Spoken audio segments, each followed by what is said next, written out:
Hello, Dana. I realized that I watched the video with Lance and we talked about it, but I never made an official video. So yeah, way back when I watched it, I had a couple notes, but then I rewatched it today and tried to take more specific notes. Always kind of, because he's gonna have that loop, and then also, might be reliable sometimes, but asking for a break, I would just say like, okay, I'm gonna read for a chunk, and then we'll do 2 words, and then you can have a break. So when you do ask me, I'm gonna do my best to just keep on prompting you and spelling, and I'm not, sorry, I'm picking at that. I'm not like ignoring you, I'm not trying to be rude, but I know that you know the expectations and what we're gonna work on today.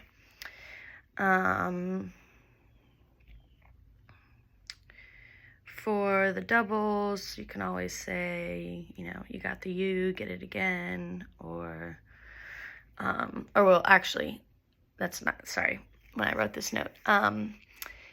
There were a few times, also right off the bat, that was like the best ever, the first 4 or 5 pokes, which was really awesome to, see that success and see that it's possible.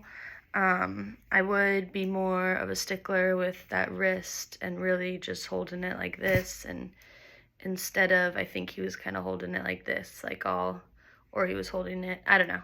I will just kind of change the wrist and make it so they hold it like this.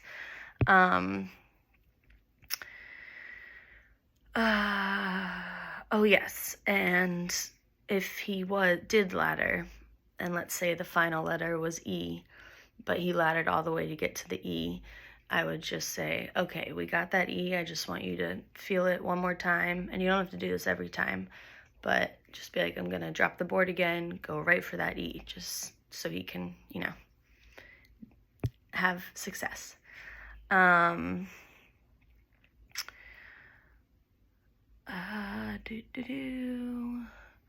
Also, if he seems to kind of be having more mispokes and the certain prompts aren't working and it seems to be escalating his fight or flight, I guess,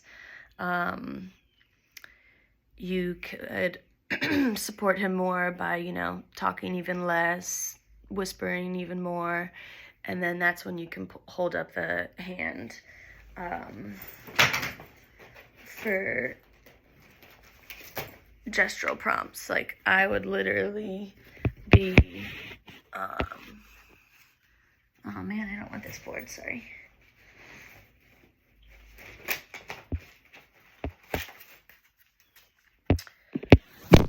And there we go, there goes my phone.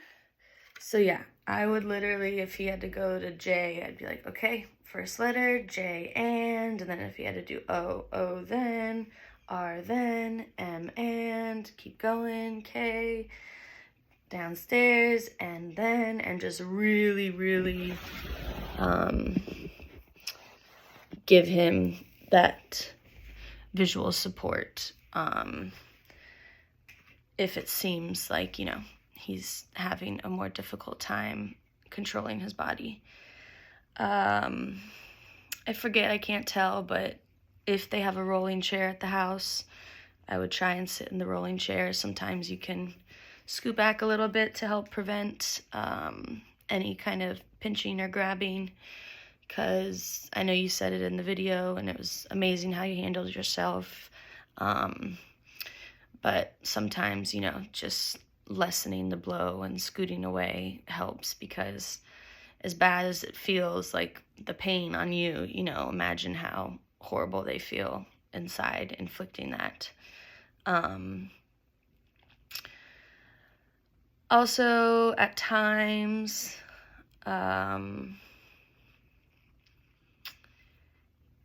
when there was at one point he kind of lunged for you or got you and then he walked away, and then I think when he came back, I'm not sure if that was when you kind of got smacked or something, which you did amazing. That really sounded painful. I'm so sorry for the both of you.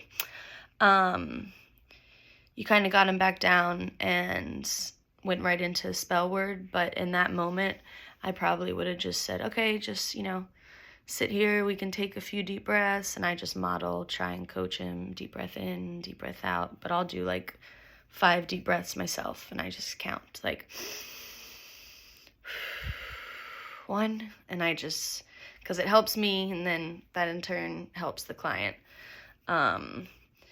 So yeah, after that kind of initial grab and then smack, I would have just said, let's sit. I'm going to read. I might even read 2 chunks just to give him that little breather to sit and not have any motor or cognitive ask on him.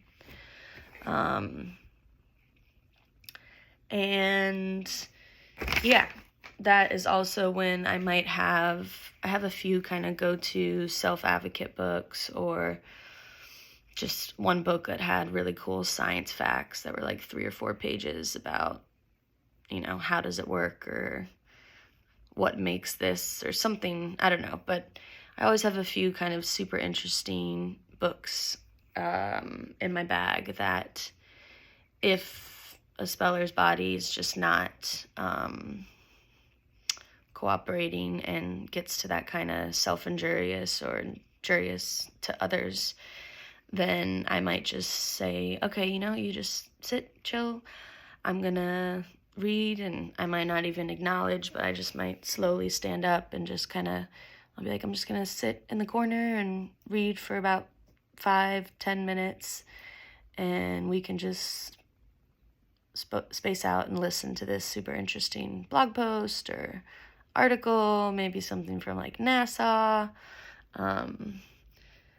But yeah, because sometimes when it gets to that kind of extreme, and where obviously you are feeling very emotional, which is totally anyone would, he is too. And so yeah, sometimes it's just good to step away a little bit or sit a little further away. That might help prevent some of the impulses, and just really read low. I might even put on some music super, super low, like classical or some calming music. You could even dim the lights if that's possible. And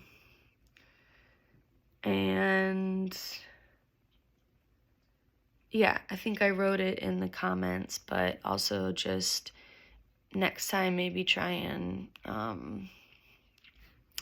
either a lesson you've written, or I don't know how many lessons you've used from iAsk, but even if it's just for 10 minutes, just see how it goes using one of the free lessons that are super high cog and seems to be like a very engaging science, some sort of lesson.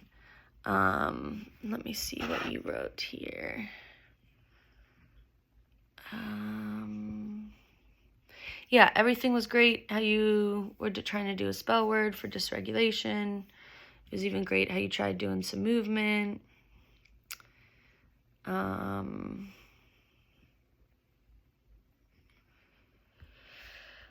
So the point to dysregulated a spell. I don't know, actually. I mean, I spelled with someone for 45 minutes to an hour or I've observed even other people spelling that, it's really a lot of self-injurious, even some head banging or whatever, like pretty extreme stuff that what's crazy for the most part, 8 out of 10 times, 7 out of 10, when you check in with them and they're open, they'll just say, it's just my body, like, keep going. So it's crazy, because a lot of this is just exciting. Maybe he was just freaking out that he was progressing and getting some letters accurately, and yeah, so you never know. But I forgot where I was going with that rant. But oh yeah, too dysregulated. So yeah, I don't know. I'd always kind of push through to at least probably 30 minutes, see how they're doing at that point. Of course, obviously, if it's like really, really, really bad, and say, sorry, my cat's scratching paper, say like he just wasn't able to stop biting himself or yourself for like 10-15 minutes, and maybe I'd say, okay, I'm just gonna read for like 5 more minutes. Like, I wouldn't ever end right then and there. And just, again, to try and end on a positive note. Or, yeah, I'll just shorten the amount of time. I'll do very little spells. I might read a little bit extra. I might give a little bit longer extra breaks, like all sorts of stuff. But for the most part, I push through some of the most busiest, largest, or smallest, or strongest bodies there are.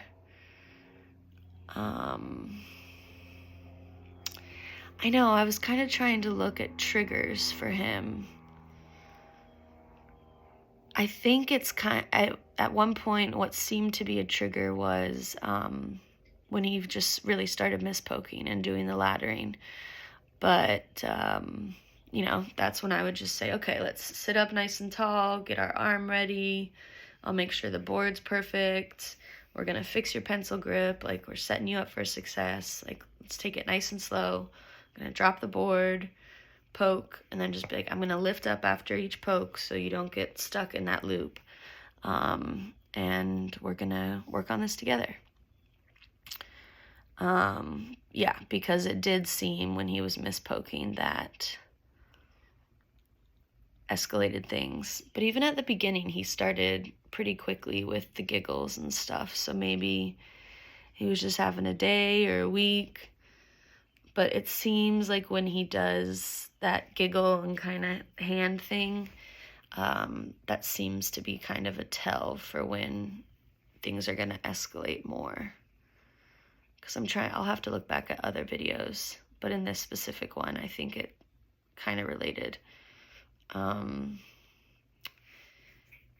yeah, you just gotta try and think back, watch the video back yourself, see if you notice any different loops or volumes of his voice or anything like that. And then for the next session, just really try and find something super duper engaging and above age appropriate and see if that helps some. And then also make sure you know that posture, straight back, hips back, and that good pencil grip. Sorry, that was a lot.